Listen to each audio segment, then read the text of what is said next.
तू notice केलं आहे का? कोणीतरी थोडंसं केअर दाखवलं आणि तू लगेच अटॅच होतेस.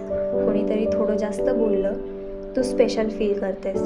कोणीतरी टाईम दिला, तू त्याला इम्पॉर्टन्स देऊ लागतेस आणि मग तो दूर गेला तर तुला खूप हर्ट होतं. पण ट्रूथ काय आहे माहिती आहे का? तू अटॅच होतेस कारण तू नीडी नाही आहेस. तू अटॅच होतेस कारण तू रिअल कनेक्शन शोधतेस.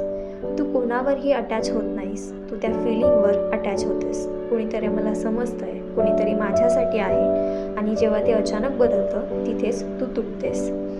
अटॅचमेंट आणि ऑब्झर्वेशन कर. सगळेच कन्सिस्टंट नसतात. तुझं हॅपीनेस एका पर्सनवर डिपेंड करू नकोस. तुझं वर्ल्ड फक्त एका व्यक्तीपुरतं लिमिट करू नकोस. स्लो डाऊन कर. प्रत्येक कनेक्शनला टाईम दे. इन्स्टंट फिलिंग्सवर ट्रस्ट करू नकोस. तुला कंप्लीट करायला कुणाची गरज नाही. तू ऑलरेडी कंप्लीट आहेस.